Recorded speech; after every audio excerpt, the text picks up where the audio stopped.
My name's Orlando. I'm going to be your compere for this evening. Who likes observational comedy? Yeah. Sainsbury's. Right. Who likes self-deprecating comedy? Yeah. I'm a cunt. Who likes deprecating comedy?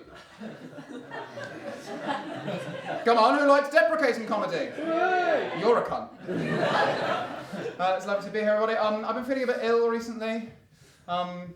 Yes, your sympathy is much appreciated. I've been eating too much wheat. It's been giving me bad headaches. There's so much wheat, rye, maize, corn. I really suffer from migraines. It's problematic. And I've been criticised recently for displaying schizophrenic tendencies by my friends. And part of me agrees with them.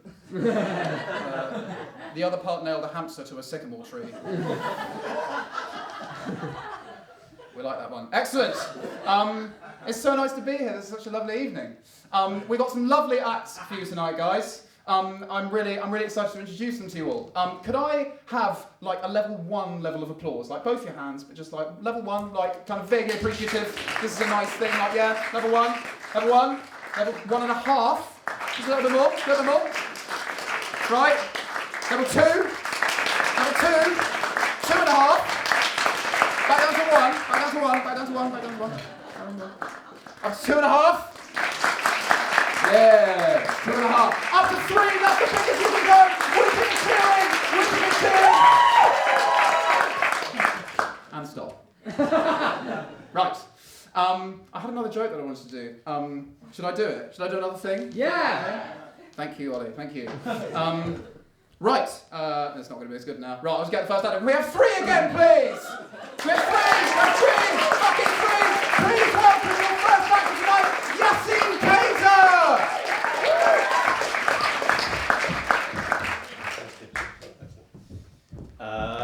Thanks very much, guys, and thank you so much to Orlando for that kind introduction. Look, I'm going to be honest here, a little bit, to some extent, this act is a bit self-serving because I'm going to be doing the Chortle Student Comedy Award Heat this Wednesday. So what I've done here is kind of taken an 8-minute set that I've been doing quite a lot in Cambridge and I've condensed it down into a 5-minute set that will be kind of suitable for use in the competition heat. So what I'm going to do is give you like a very tight kind of 5-minute set, and then after you'll get kind of bonus features, kind of DVD extras, It's like when you went to see Thor 2 and you were like, this is all well and good, but also like they haven't really commented upon like how the relationship between Thor and Loki has changed given the events of New York, and then you watch the DVD and you're like, oh, okay, like I get it now, all the scenes have been filled in, and you're like, oh, I forgot that like Natalie Portman was in this, and like why didn't she do more dramas, because I really liked her in Closer, and also in Black Swan, like why has she just committed herself to these like small roles in big franchise movies, then you think like, oh, she's got a kid now, she has to think about the future, kind of plan ahead, she has to make investments, and fair enough, the acting world is fickle, look at Heather Graham, she was hot stuff in 1999, both, figuratively in the sense that she was like a very popular actor, but also, have you seen like Austin Powers 2, The Spy Who Shagged Me? Then you're like, Kat Dennings is in this movie, and you're like, how is she so good in this, but so bad in Two Broke Girls, and what's going on with that? And then you remember that Kat Dennings did YouTube vlogs in 2007, and the most charming thing about Kat Dennings' YouTube vlogs in 2007 was that they were like everybody else's YouTube vlogs in 2007, in the sense that they were like filmed on a MacBook, and then for an iMovie 06, that was the one that had all the like the weird transitions, and then like Andy Warhol filters on it, and like there were awkward pauses in it, and it was great, and you're like, oh, I forgot she was in this. That's what this set's going to be like. So, here we go. I'm going to start with a bit of hard-hitting political satire. So you guys may not be ready for this, but just kind of strap yourselves in because it's going to get pretty biting here. So the Green Party. I think we can all agree there's only one kind of green they're interested in.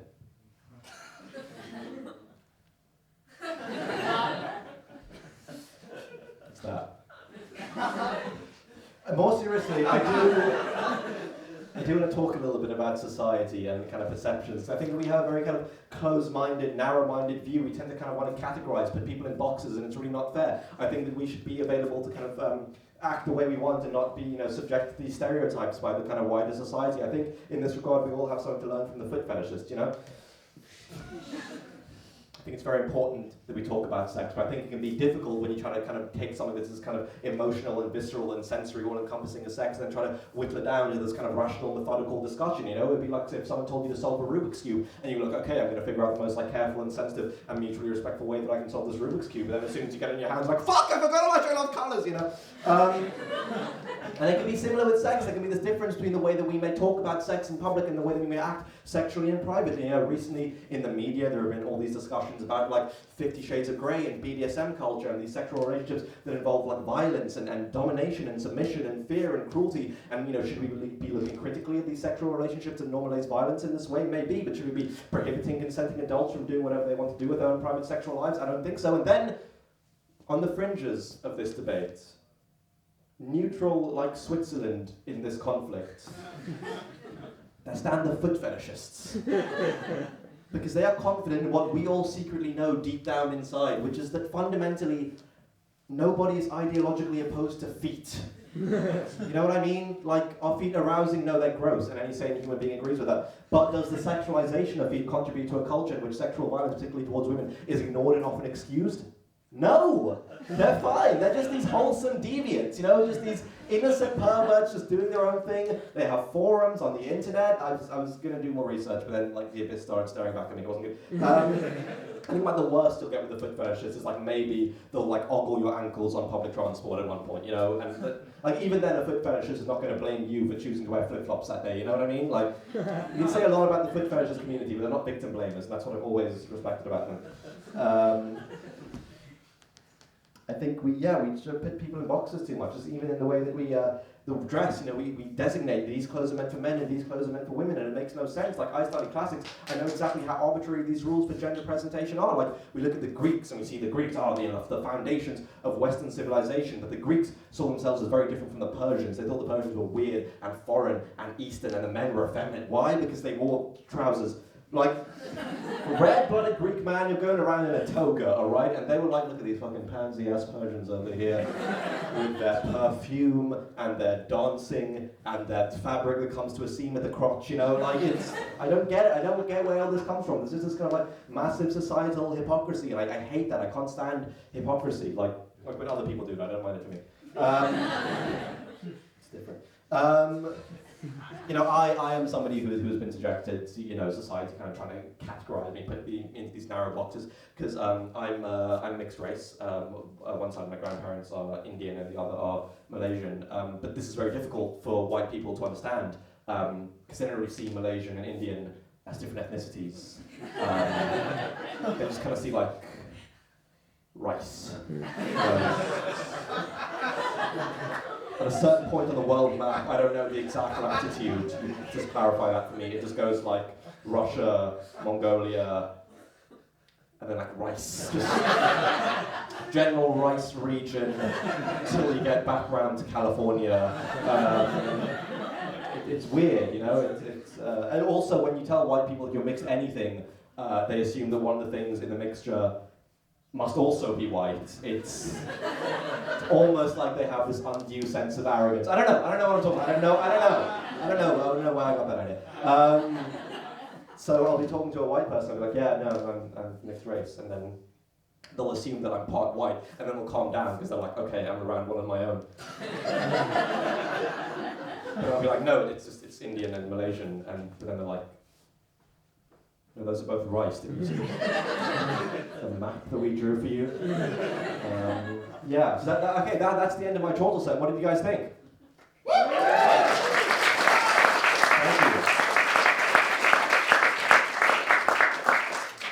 you. DVD extras. It's like in Terminator 2 when like you find out there's that scene with Kyle Reed. It's fun. So the Indian and Malaysian parts of my ancestry are kind of traditionally quite opposed, which is a strange thing, because you know they're both in my family, and you know they kind of crystallize together in me, these two different parts of myself. And you know the Indian side see themselves as very hardworking and entrepreneurial, and they see the Malaysians as very kind of lazy and like they're all constantly wanting handouts, not really able to start a business, which is like the best thing that you can do if you're an Indian. And these are the dichotomies I see in myself every day. Like sometimes I'll wake up and my first thought in the morning will be like, I should start a clothing line. Like I would be great at that. And then I'd be like, yeah, but that would like require getting dressed, you know. I personally don't think that you can criticize any group of people for being lazy when you yourself have chosen to call an entire ethnic group Malays. Okay, that joke quite a lot more people in the audience to know the abstract noun malaise, meaning like a sense of disaffected apathy, M-A-L-A-I-S-E. Okay, that was, okay, it's good I didn't put that in chortle, because I was going to be the big finisher here. Lower vocabulary expectations of the audience. Next time, I was assuming that I was performing to adults here, and not a fucking daycare, but that's alright. I don't... Like, what is the point of your white liberal guilt if you're not going to use your educational privileges to understand the puns that I'm making in the language that my ancestors were forced to learn by your colonial predecessors?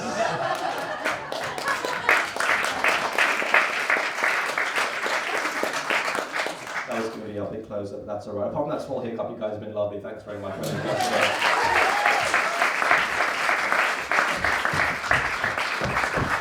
Everybody! Give it up! Right,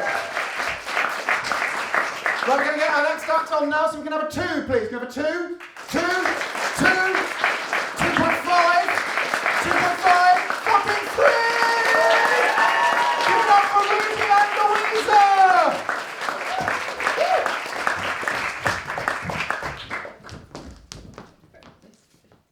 Nothing to see here, right?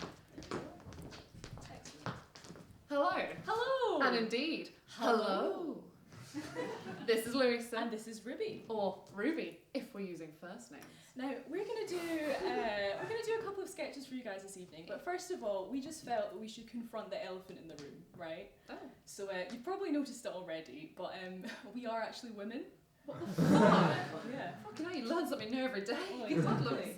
But do you remember why we need to tell the audience that we're women at the start of the set? Oh God, yeah. Shall I Do it, explain? yeah, do it, yeah. Shall I explain? Bring it. Right, so basically, it's a bit of a long story. We'll try and condense it for you. Last week, Ruby and I did our first 2-women show, and it was good fun. We had a good time. Thank you, sir. Yes.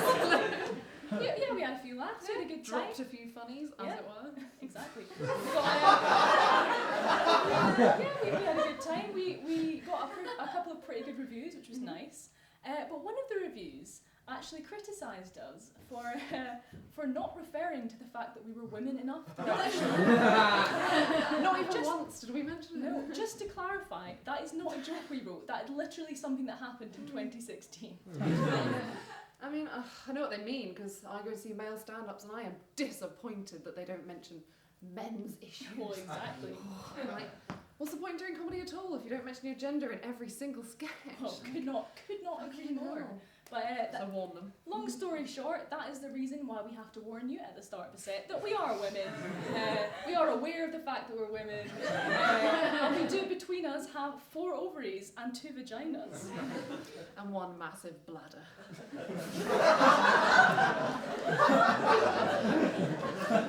So that's that. Moving on from that. Should we do a sketch? Yeah, let's do a sketch. Assume the Assume position. the position. Connor McIntosh, GCSE Speaking and Listening Exam Group Project, candidate number 7016. Liam Grady, GCSE Speaking and Listening Exam Group Project.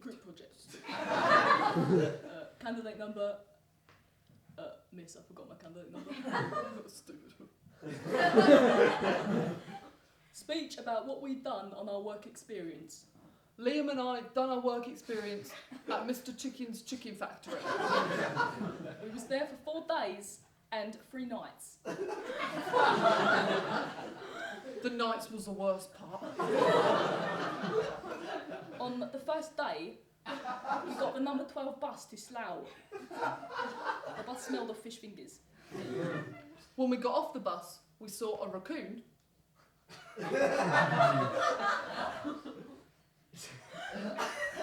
We walked up to the gates of the factory and we had to say a secret password. The password was chickens. A man dressed as a chicken walked us from the gate to the front door. Then a chicken dressed as a man walked us back down to the gate. But the man dressed as a chicken saw him and shot him 5 times. Then the man dressed as a chicken walked us back up to the door. When we got to the door, we had to say a different password. The password was chickens. When we got inside the factory, we saw Mr. Chicken. We asked him what we was going to be doing. He said he did not care and he hoped that we died. He was not a nice man.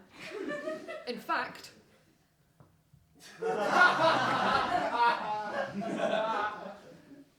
We found out that our first shift was doing beaks. we was on beaks for the next 4 days. Our colleague Daryl had been demoted from wings to beaks, We wasn't allowed to touch the beaks with our hands. so we had to use our feet. On the last day of work experience, our colleague Daryl knocked over a vat of chicken juice and the whole factory flooded. They told us to get into some dinghies. So we got into some dinghies.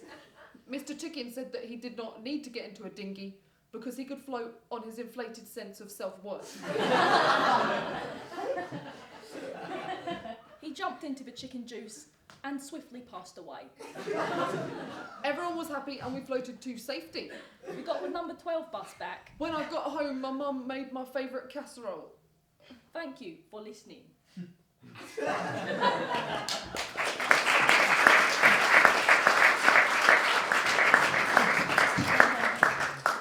Ladies and gentlemen, oh wow.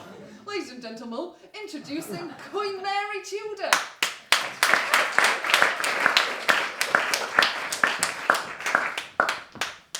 Oh, sorry, Maz. Thank you, manservant. Right. Bring out the first specimen. Potential suitor, Your Majesty, not specimen. Oh, fucking hell. Okay, right. Suitor number 1, come forward. Oh, that beard is disgusting. Swipe left. Okay. Okay, fair enough. Bring out the next one. Suitor number 2, come forward. Thank you. Hello.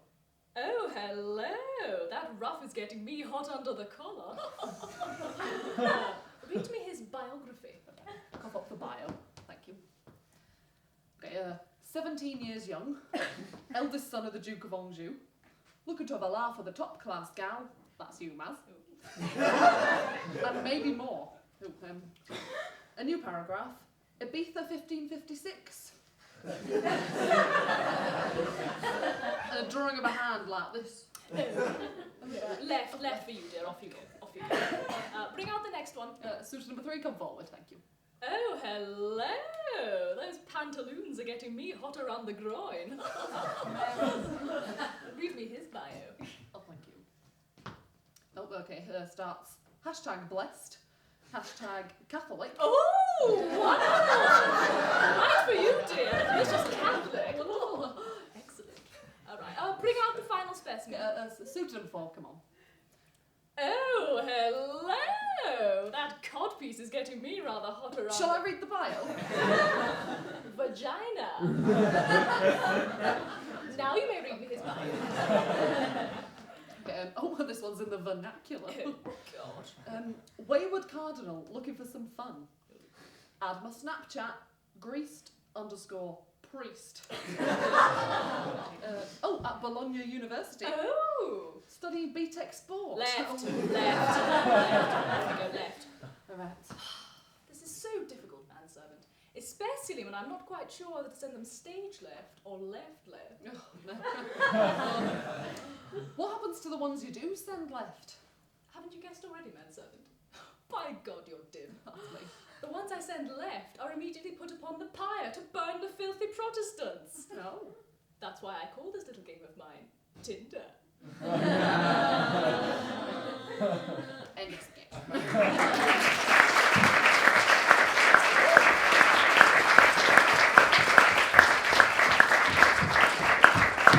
Can we be amazing, everybody? Woo! I should probably do some audience interaction, shouldn't I? Hello. Right, good. That's good. That's done. Are we all ready for our next act? Next act? Yeah. Yeah. Good. Right. Let's have him then. Please welcome to the stage. Can we have a three? Can we have a three? Please welcome to the stage, Declan and Fritz.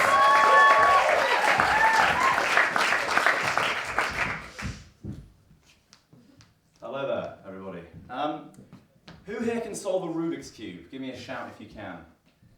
Right, there we are. So, you know it's really not cool when even a room full of Cambridge students can't do it. So I can do the Rubik's Cube. Back in my teenage years, I decided to learn it as a fun party trick. I say back in my teenage years as if that was a long time ago. I'm 19. This whole thing is depressingly recent. So yeah, I learned it as a fun party trick. The problem with that, obviously, is that my sort of understanding of parties wasn't exactly great. You know, people were sort of.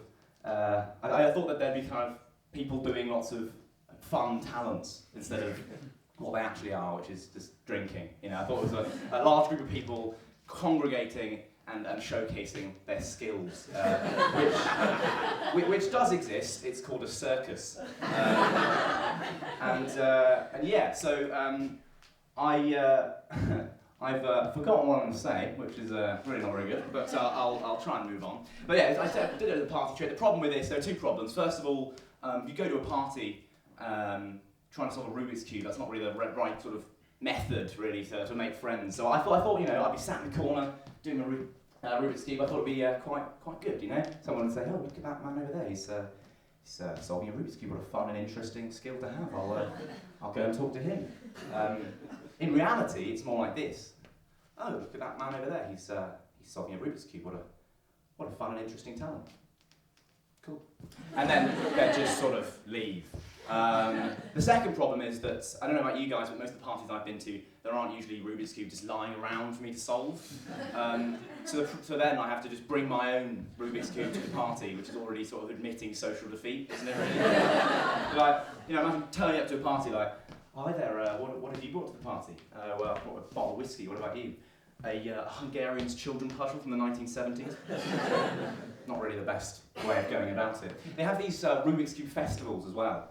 Kind of like a normal festival like Glastonbury or Reading, but the opposite of that.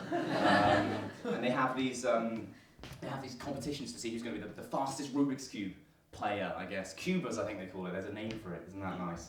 And the current winner does the Rubik's Cube in under 5 seconds, which is absolutely tragic. Yeah, so I think having the world record for the Rubik's Cube and being the world champion at the Rubik's Cube is kind of like being the world's coolest orphan. It's like you're really good at something, you're really good in your field, but it's that field you really want to be in, to be honest. I'm not sure what was more embarrassing on my internet search history when I was younger, porn websites or speedcubing.com. Essentially, it's not a very cool activity doing the Rubik's Cube, is it? Not very cool. The problem is I never tried to be cool, but somehow I still failed anyway. It's not really fair, is it, you know? It's like losing a race you didn't even enter. Or like going up to someone like, "Hey, how are you?" And they're like, "That's a terrible Jamaican accent." And I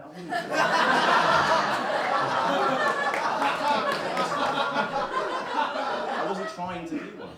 But in a last-minute attempt to try and make the Rubik's Cube cool, I've combined it with drugs. And this is a totally legit scientific research thing that I did.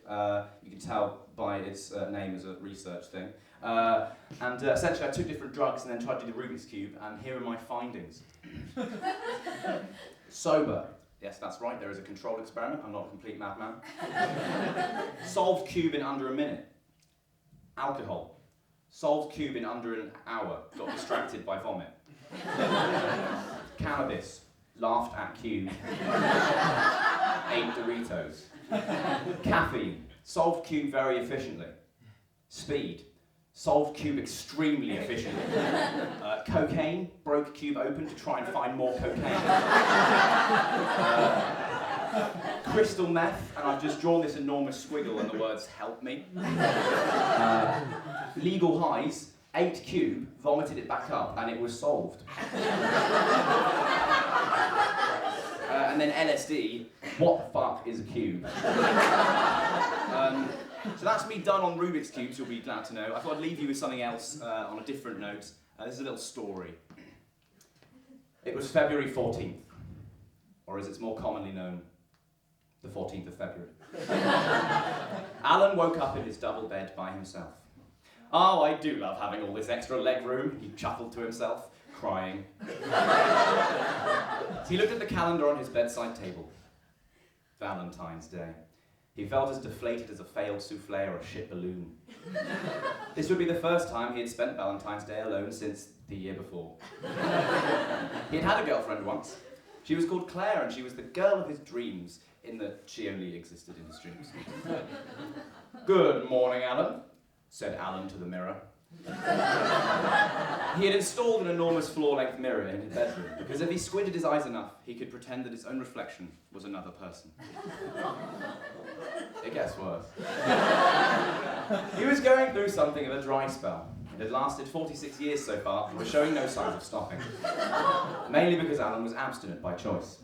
The choice of other people. He had tried in the past. He'd been infatuated with a girl at university and did everything he could to win her over. He wrote letters, he sent flowers, he took pictures from afar, he hid in the bushes outside her house. Alan thought it was true love. The judge disagreed. Alan's only hope was his childhood friend Sally. He made a pact with her when they were 16 that if both of them got to the age of 40 and weren't married, then they would marry each other. Alan had forgotten all about it until he found the contract he had signed all those years before in his own blood. Sally had just used a biro. And so Alan found Sally and rushed her straight to the church, quicker than the backwards progress of his hairline, and asked to be married. Sadly, it isn't currently legal to marry your imaginary friends. It's not real though, don't worry. Alan took himself over to the bathroom and ran himself a bath with his own tears. Valentine's Day, so good about love anyway, he said. Nothing, said his mouth. Everything, said the subtext. Alan walked down the stairs of his bungalow and sat at his breakfast table, like at the start of Breaking Bad, but with chronic loneliness instead of lung cancer and a much less interesting story. His manservant stepped into the room. 2 years ago, in a fit of desperation, he had tried to buy a mail-order bride, but spelt the word male wrong and ended up with this Spanish man named Julia who did his cleaning. It's Valentine's Day, Alan, he said cheerfully. You've got to have a date. But Alan refused the bag of fruit Julia offered him. He put on Beyonce's Single Ladies to try and cheer himself up, but it didn't work. Alan wasn't a lady. Beyonce didn't give a shit about him. But it didn't really matter though. For him, Valentine's Day was just like any other day, except for the fact that it was much worse in every conceivable way. Happy Valentine's Day.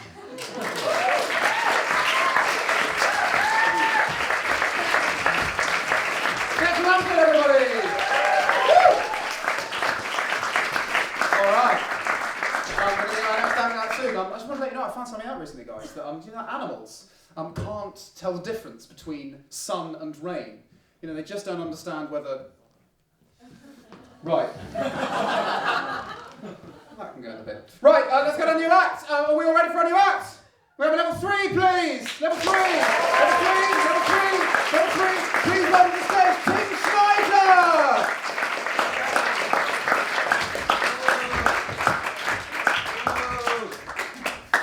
Whoa. Whoa. Whoa. Whoa. All right. Whoa. At the back. Whoa. I'm going crazy. That man really doesn't like me. I don't like this man. He's milked it at the top. It can only go down. Which implies that it had gone well initially, so thank you. Orlando's been kind in his introduction, not to mention how he and I know each other. Aren't you, Orlando? Because Orlando, I didn't know, so I'm going to do the actual material, you know, soon. Don't worry, I'll get to it. But look, and also, you know, just look a little more friendly, because Whoa! Whoa, at the back. And so, anyway, so Orlando, I turned up today, I'm sort of coming back to comedy, and I'll speak about that in a more formal way imminently. But, so I'm coming back, and this was like one of my first gigs back, and I set it up with Orlando, and he was really nice about it. And in the emails, he was kind of conspicuously amiable. That's how I describe him. He was being quite friendly in a way that I wouldn't associate with students who run comedy nights. And when we met up here, when we met up here, that wasn't clear what the target was. When we met up here, he was very friendly to me, again conspicuously so, and I thought, wow, Orlando is just a lovely guy. I really like Orlando. And he came over a bit later. You've seen Orlando, haven't you? He's nice, isn't he? And he came over a bit later, and he said, oh, do you remember me? I said, oh no, I don't, Orlando.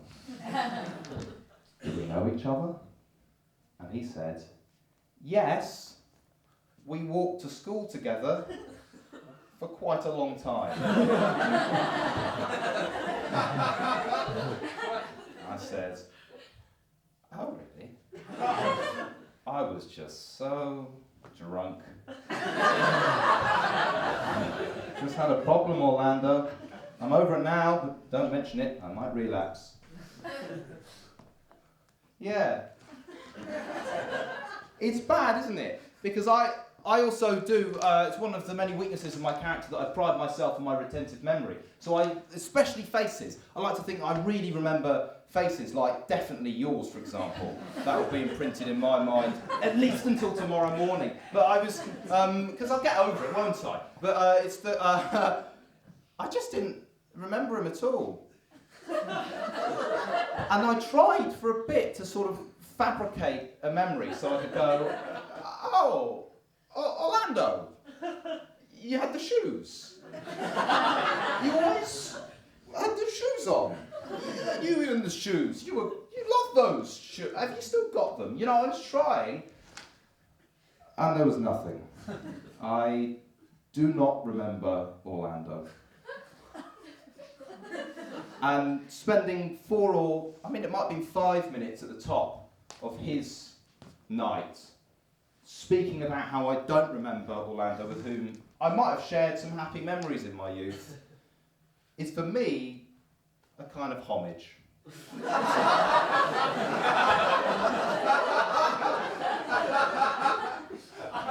You're welcome, Orlando. It's great to be reconnected. I will definitely email again. He's very friendly. Okay, and so like Yasib as well, I am doing a chortle gig, not on Wednesday, on Tuesday.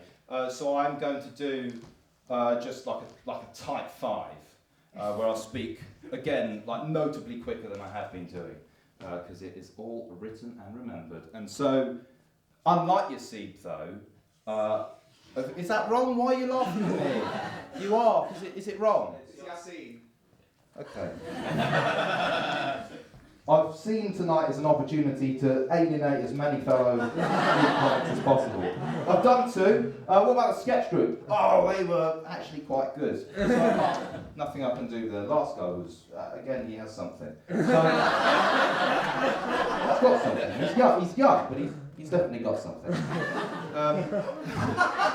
Because I also asked, I don't even want to say the name now, but I asked that man that we saw first. I mean, after the man that I offended initially, Orlando. The second man that I was rude about, publicly, loudly into a mic. Him, remember him? I even asked him when I was off. Sorry, mate, what was your name? I just want to make sure I get it right, because I'm gonna mention you. It's gonna be hilarious and respectfully correct.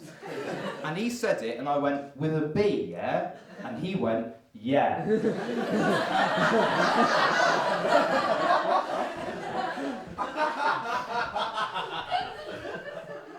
Okay. So, anyway, right, so, like that man, or unlike that man, I'm not going to offer any DVD extras, because I feel like I've done enough at the top anyway. I certainly feel like this bank of people feel I've done enough. Very clearly, the comics I've been rude to have enjoyed it, which is psychologically explainable, I guess, given the choices. Gluttons for pain. Comics. Shouldn't be doing it to them. That's to you guys. Guys? My canaries, they're dead in one. But so, really odd. But yeah, it's, I won't be doing any DVD extras at the end, because I don't really have anything that I think is good. I have like a song about some pickles, but I don't really have any faith in it. So I'm not going to do it. I've also got extreme dry mouth as I've been speaking. Is there some liquid at the back just before we start and everyone really enjoys it?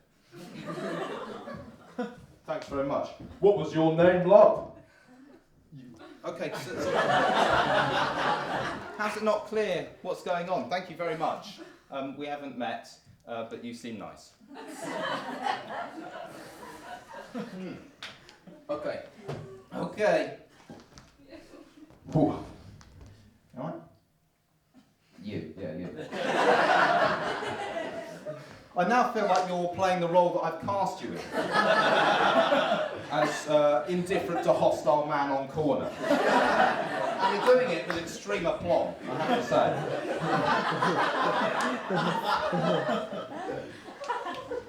Excellent stare. It's good, it's lovely. Anyway, so here we go, we're going to do it. And sorry about all of that, and Crow, thank you for your indulgence. So, I'm back, right, I'm back. I like saying I'm back to a group of strangers who don't know who I am with the exception of Orlando and have never seen me before. I like it. I do a similar thing in conversation where I overestimate the power of my conversational prowess, you know, where I think the impact of myself in the direction of discussion is so much. I'm like, I've shocked you. I've shocked you. Sure, I'm a shocker. I've shocked you. That's just me though, take it or leave it. You'll probably take it. I'm a hoot. And the people are like, we didn't know you were in the room. You can leave. Yeah, so it really is off-putting. But it's a tight fight, come on. And can't be put off. And just look somewhere else. And so anyway, it's just really, it's in the back of my mind. It's in the back of my mind. Well, it's in the front of my mind, in front of my eyes, and actually a lot through my mouth. Anyway, so I'm back because I gave up comedy, you see. I gave up, which was clearly ridiculous, with such a natural charm. Great interpersonal manner. Fantastic memory. No, I gave up comedy about 18 months ago, and I do know why. I do know why. It's I lived for a year in a room with the woman I loved, and it ruined everything. It just ruined it because I started to think my life should have meaning and purpose and direction and ethical grounding, and that's just silly. It's just silly. I realise now I was having a sort of breakdown, and what happened was I mistook a personal crisis for a moral seriousness and an intellectual ambition that I fully lack. It's just a mistake, I was just having an off year. Yeah, back where I manifestly belong here, in comedy, where I once earned myself the description in a review of someone who has a slow, calm, and slightly creepy stage persona, which was really baffling, because I had no idea I was doing a persona. Yeah. I just thought I was, like, quite creepy.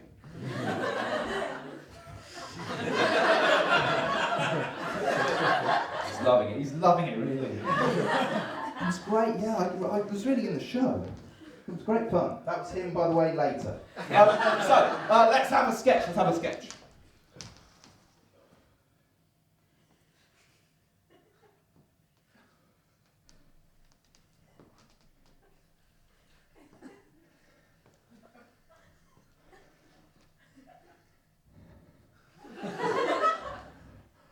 Well,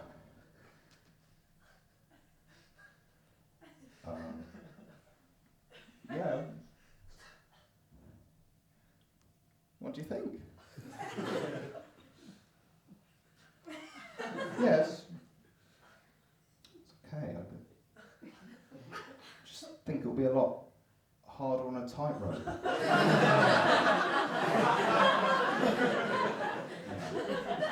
And up high. I think that's really the challenge. Yeah, I know. But still.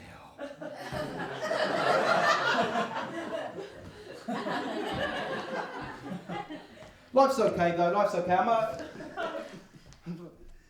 Just laughing at the notion of life being okay. Ha! It clearly isn't for you. You have no memory. And you're rude. You're rude to men at the end of things. It's a bench. You can't remember words for things. You go on too long, you riff definitely way too long. I'm winning you, I'm losing you. I'm winning you, I'm losing you. I've lost him immediately. There's no way back. Yeah, so this isn't a type 5, is it? So it's a baggy 12 at the moment. That's where we're going. Still nothing. So yeah, it's okay at the moment. It's one thing is, I'm a little lonely. That's right, I'm a little lonely. Don't, come on. Clearly it's set up to a joke, which I've made because I'm emotionally balanced. Alright, okay. Get on with it. Yeah, I'm a little lonely at the moment. Oh, I'm a little lonely at the moment. I've got so lonely that when cyclists put out their hands to indicate, I try and high-five them. Hey, great cycling guy! Love your spokes! Where are you off to? Yeah, take me with you. Don't know how long to do on that. Nice bike. I wish I knew more about models of bikes, and then I'd sort of go, hey, X60, nice bike. It's really starting to have a workshop feel, isn't it? Anyway, so, which is, yeah, so I did the bike thing, and that was, you know, hilarious. And what were we saying? Oh yeah, so yeah, people are like, have you seen the guy around Cambridge just knocking people off bikes? He's so lonely. Yeah, that's right. It's okay though. You know, we idealise things when they're gone, don't we? Like, I'll think that this gig was hilarious the whole way through tomorrow, when really we know deep in our hearts it's been up and down. So we idealise things after. And you know, our girlfriend, she wasn't perfect. She had a lot of strange notions about the world. So we went to a party once. Oh yeah, we went to a party. We went to this one party and we overindulged. Well, I overindulged. There were cheese twists, there was wine. I got a little cheesy, got a little whiny. Had to be sick. Had to get off a night bus to do it. Wasn't dignified. Sick in the street.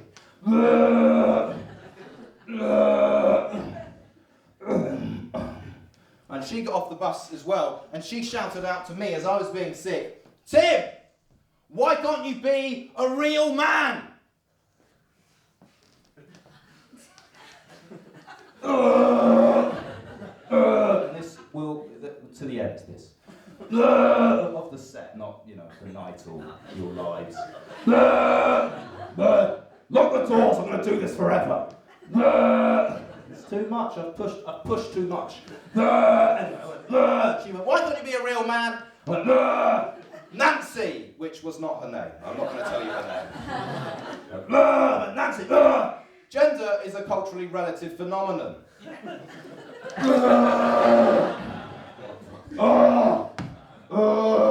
It's determined by any given society and reflects culturally constructed norms. As feminist theorist and philosopher Judith Butler has said, gender is a performed identity instituted through a stylized repetition of acts.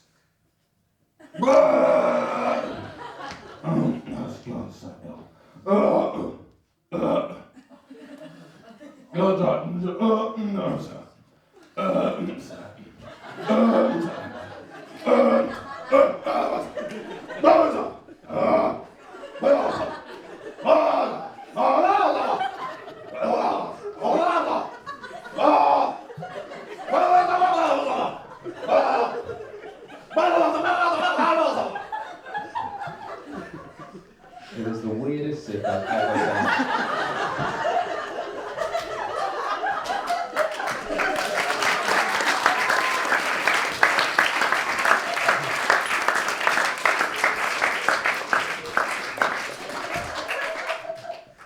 I thought that was quite impressive. You know, ad hoc demystification of how gender works. But it turns out it's actually quite an insensitive way to deal with her phobias of both sick and cultural constructivist gender theory. I should have left on the applause.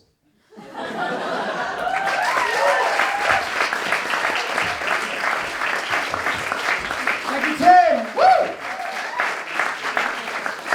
Yes, no, actually not actually Orlando, it's Orlandide. But, you know, it's fine. B at the end, it's fine. Are we ready for our fifth act? I don't know why I really pronounced the F in fifth. Why the fuck is there an F in fifth? Never mind. Right. Are we ready for our fifth act? We ready? We're ready. Can we have a three? Let's have a three. Let's have a three. Let's have a three. It's Corpus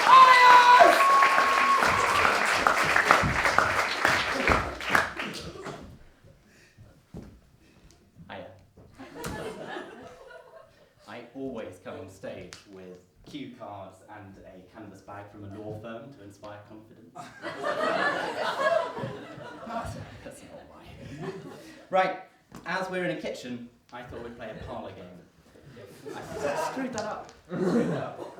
So I need 3 volunteers. Can I have 3 volunteers, please? Yeah. Yes, 1. Come on, round of applause for this man. And another 2. Come on. Yes, come on. And one more. From this side, come on. Anyone? I'm going to have to pick someone from here. You're coming up. All right, if you could stand here under the light bulb so I can subtly explain to the audience that I've noticed something they didn't. There's a light bulb. Right, we're going to play a game, and you are going to need this. So if you could get that on for me.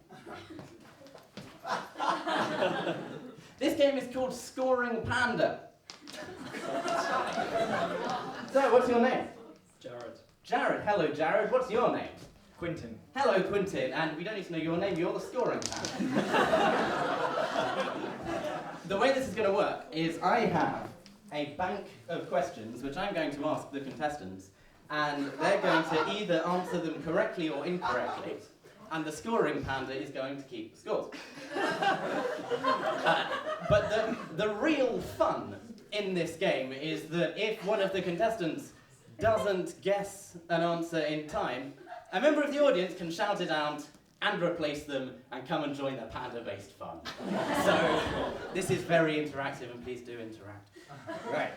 So if we're ready, scoring panda. Yes, we're ready, scoring panda. We're ready. Yeah. I'm going to ask the first question to. I've forgotten your name. Jared. Jared, I thought it was. Right. I'm going to ask the first question to Jared. So Jared, are you ready? Good. What does a panda wear on his feet when it's wet outside? Nothing. Bamboots!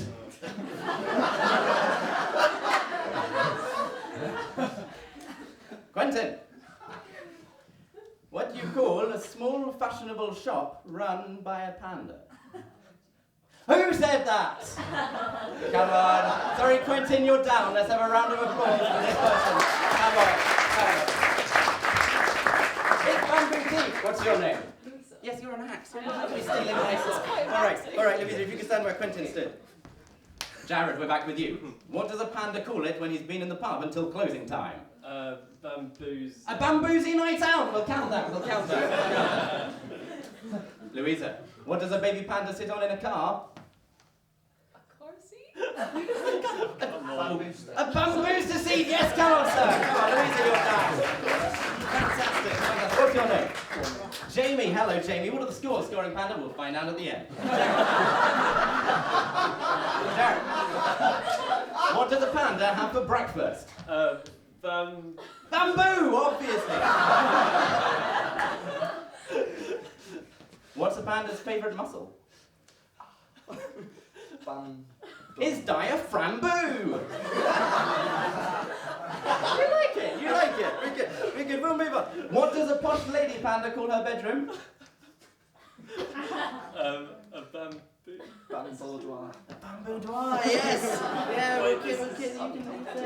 You're just gonna go. You're swapping teams. I thought I had to walk out. What's the biggest literary award for a novel written by a panda?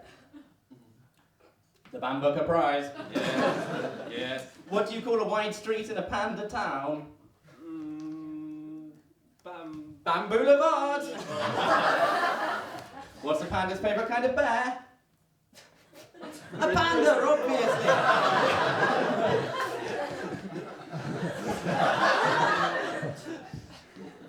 What does an Australian panda play with instead of a ball?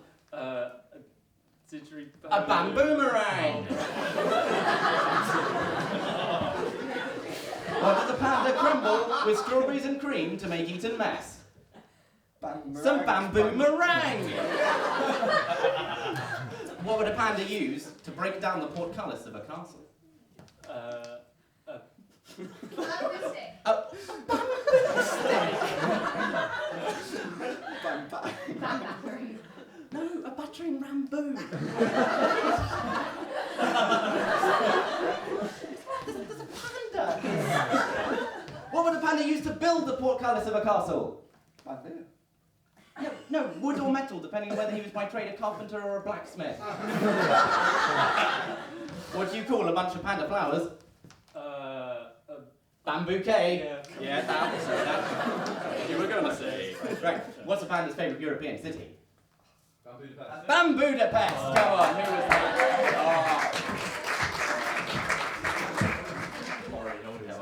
Come on. Yes, another act. Can't keep away. Right. What's the panda's second favourite European city? Bucharest. Oh yes, he's good. He's good. I was going to go with Amsterdam Boo, but how would a panda refer to the drop in oil price? Bamboozling. I think he'd say it's adding a much needed bamboost to the economy. How we doing?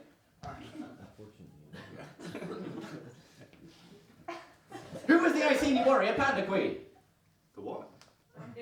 Oh, yeah.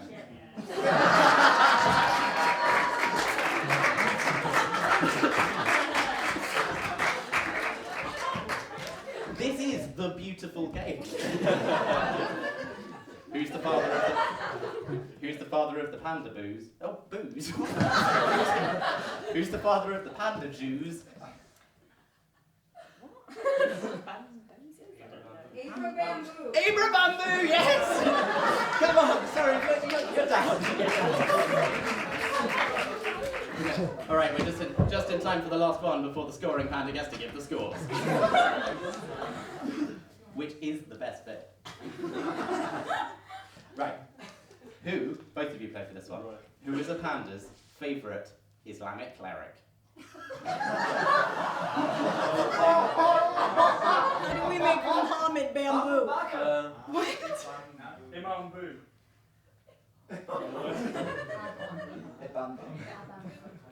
A bamboo Hamza! Hey! Scoring panda. What are the scores? 1-1. At the back got 2. The other got 1. Do you want to use the microphone? I could do. Don't say them all again, just pretend. 1-1. Guy at the back got 2, I think he won. 1-1. It wasn't a very high scoring game. And guy who began won over there. That's it. That was scoring panda! Thank you!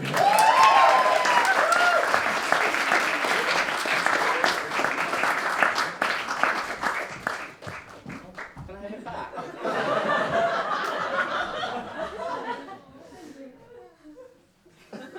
I don't know why I thought the best way to end the set would be to watch a guy take off the panda onesie. He's got one leg left.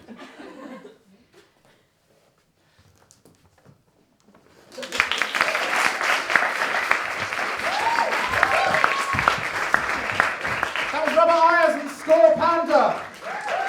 We're ready for our penultimate act of the evening, ladies and gentlemen. Are you ready? Are you ready? Can I have a 2, please? Can I have a 2? Can I have a 2? 2 and a 3. And a 3 going for the Tom Cocktail.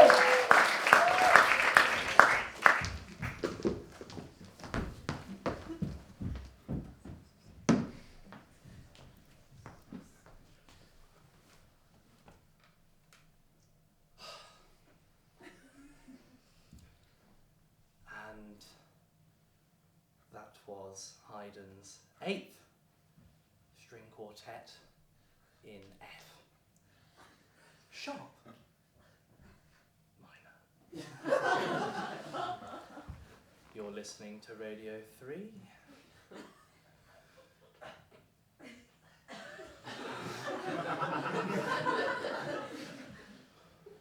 is the Avant-garde hour. Stick around, because after the news, we'll be listening to the gentle humming of the studio mini fridge.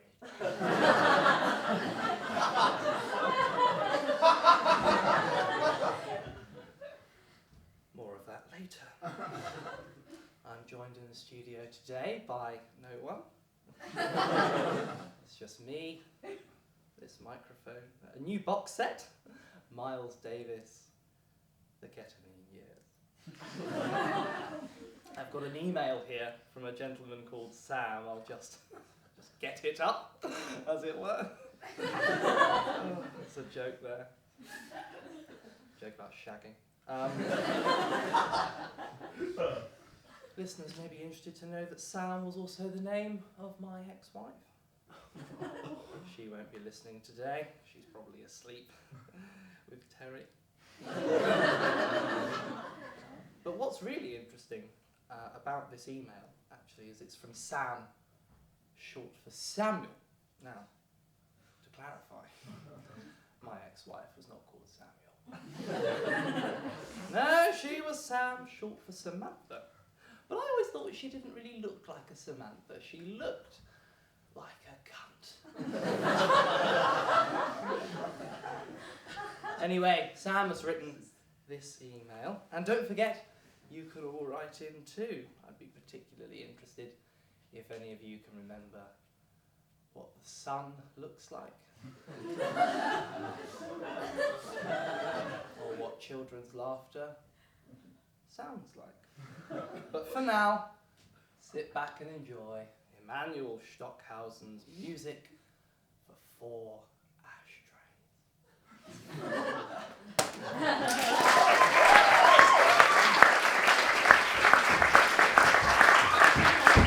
Jump on, everybody!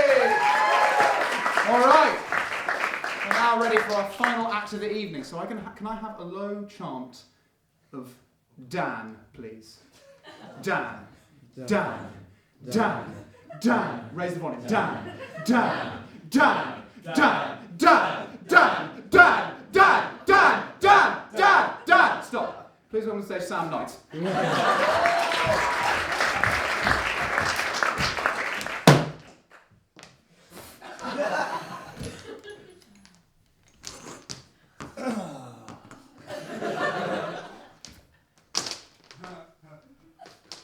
Oh, God. Oh, God. I just really love fruit. I do. I love myself some fruit. Oh, yeah, fruit. It's just like juice, but with an edible container. Oh, fruit, I love you. Love grapes, big fan of grapes. I'm like, hey, grape, get in my mouth, get it, grape, in my mouth, grape, you, I'm looking at you, in my mouth. That's what I say to grapes. All the time, isn't it? I'm just, what, grape, in my, because I love them. That's how I show love. Grapes, in my mouth. I love grapes. I love them. I'd be like, hey, grape, I love you, grape. I love you so much. I wouldn't leave you out in the sun to dry. Why would you do that to a grape? Why would you dry a grape? A grape. Why would you dry a grape? They're so juice. Why would you dry a grape? What? Okay, you've got a grape. It's really juicy, and I love that. I love juice. I love an edible, juicy grape. And then you dry the grape, and it's just rubbish. Why would you dry it? That's like taking a human and squeezing all the blood out of it, and then going, oh well, it will preserve better this way. I love grape. Why would you dry a grape? Why would you dry a, like, why would you dry A grape? You like raisins? Yeah, not as much as grapes. Why would you drive it? That's like buying a remote control car and then throwing away the remote. I love grapes. Why would you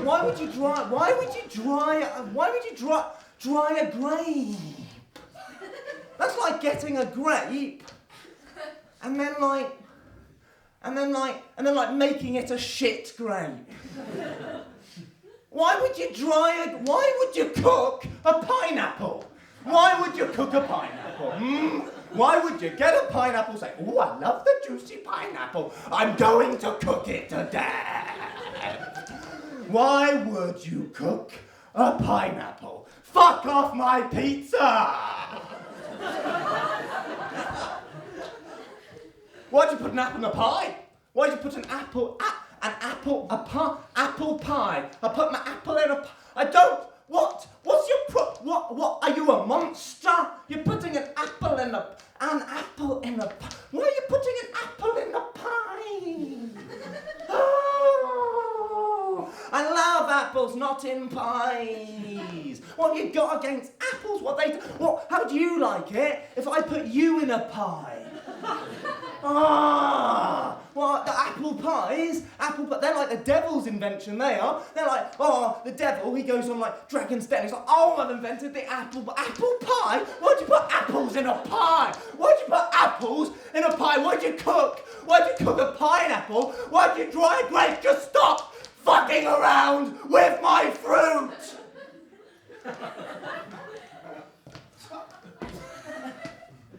That's the end of section 1.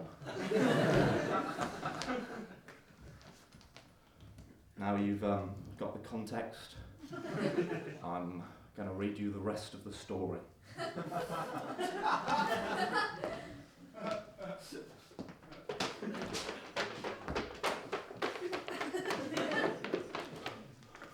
Woo.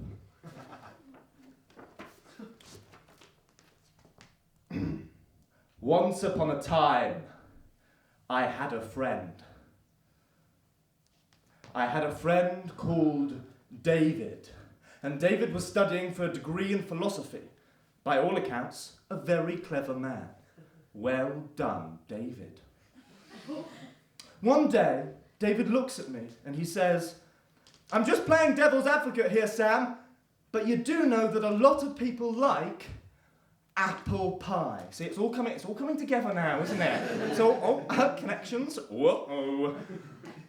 I was like, what? Do that again. I was like, what? Emphasis on the what. Don't know whether you got it the second time, but just. Woo. And he was like, yeah, they really like it. I mean, personally, it's not for me either, but I'm just being the devil's advocate here. A lot of people really like it. And I was shocked and appalled.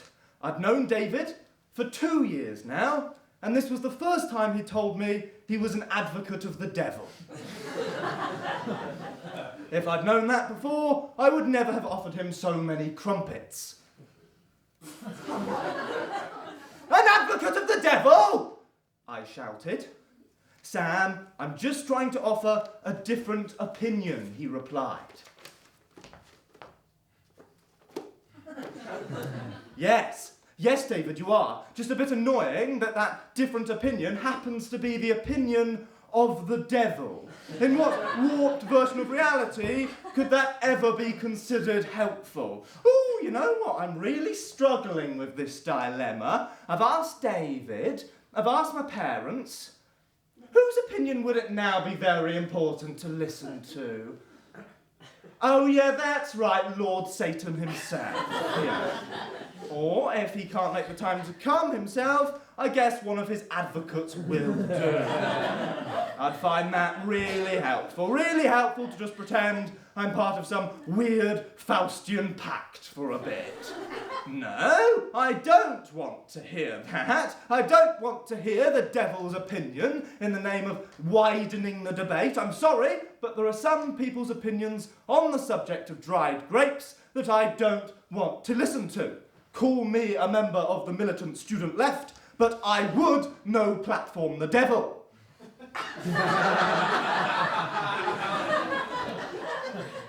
I didn't want the opinion of the devil. I couldn't even imagine the devil having particularly strong opinions on the cooking of pineapple. But what really upset me was that David felt it his duty to represent the devil. He wasn't fully committing to advocating the devil full time, merely playing devil's advocate for a bit, but to my mind it was a slippery slope to further involvement.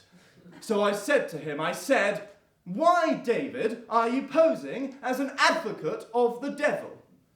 And he said, "Well, no, Sam, you've totally misunderstood the meaning of the phrase, and in doing so, irrevocably derailed what was once an interesting debate on the preparation of fruit. But if I was to argue a case for it and play put forth a different viewpoint, then I would say this.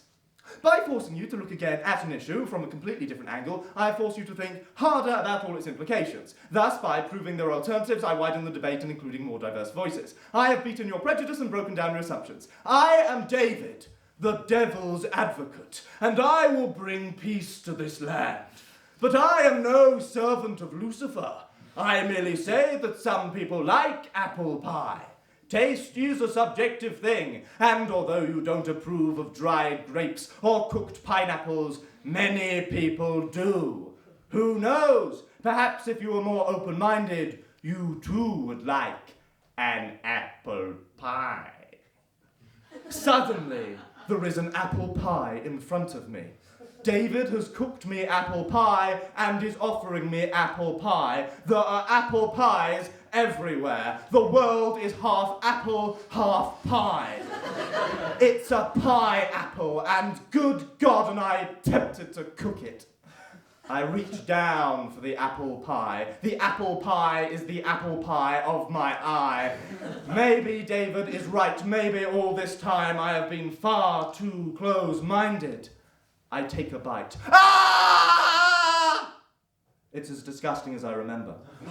But also this time it's poisoned, which makes it arguably even worse. David has poisoned me. He has poisoned me with the forbidden fruit, and now I must fall. I fall. Why? I splutter. Because, says David, I am the devil's advocate, and apple pie is the devil's invention. That's my story. Thank you very much. Good night. Stand by, everybody! Right. That's it. Thank you very much for coming to the Corpus Smoker. It's the last one of time. We've had a lovely time. You're a wonderful audience. Can we have a big round of applause for all our acts tonight? Yassine Kader, Ruby Callum,